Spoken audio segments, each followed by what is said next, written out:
এই যে তালতলা তেমন কিছু ইয়ে নেই, এখানে মোটেও কেউ আসবে না, জায়গাটা একদমই ফালতু জায়গা। আমি স্বপন যতক্ষণ সাথে আছি আমি সব লাইক করে দেখাবো। এখানে এখানে তালতলার নামে পুরোটাই ধপ্পাবাজি দেওয়া হচ্ছে, কেউ আসার চেষ্টা করবাই না। এর থেকে আমার মনে হয় তোমার বাড়ির আশেপাশে যদি পানা পুকুর থাকে তার পাশে যাও, তাও এখানে এসো না, মোটেও এখানে এসো না। এখানে সামান্য কিছু তাল গাছ আছে, আর এখানে দেখতে পাচ্ছি আশেপাশে পানা পুকুরও এর থেকে ভালো। তো গাইস, ভুল করে কেউ এসো না এখানে তালতলাতে, আসলে আমাদের মতো স্ক্যাম হয়ে যাবে তোমাদের সাথে। তালতলা শুরু হওয়ার আগেই শেষ হয়ে গেছে। হ্যাঁ, আজ আরও আমরা দেখাবো ঘুরে ঘুরে, চাপ নেই আপনাদের। এখানে আসলে পুরো আমাদের মতো স্ক্যাম হয়ে যাবে তোমাদের, ভুল করেও আসবে না।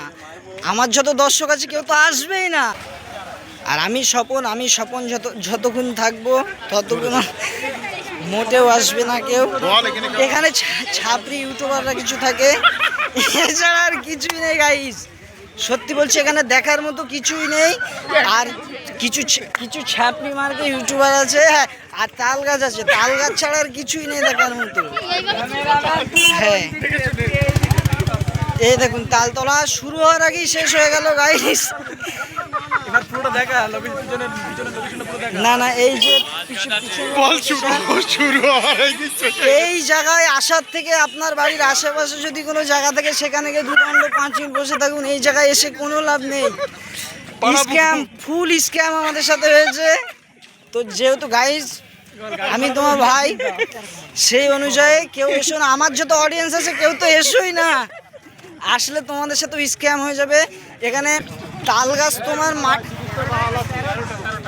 13টা মতো তাল গাছ আছে, কেউ এসো না গাইস। এখানে কিছু আনপাবলিক টিকটকার দেখতে পাবে, এছাড়া আর কিছুই নেই। হ্যাঁ, এর থেকে ভালো লোকেশন তোমরা গঙ্গাতে যাও, গঙ্গা ভালো, কিন্তু এখানে এসে তোমার টাইম ওয়েস্ট করো না, বুঝলে গাইস। বিশেষ করে সিএম রাইডার ছেলেপিলের বলছি, তোমরা আসলে কি বড় মিস করেছো। আকাশ যেটা বলেছে পুরোটাই ফলস। পাশেই এখানে সমুদ্র ছিল, সমুদ্রে চান করে নিলাম।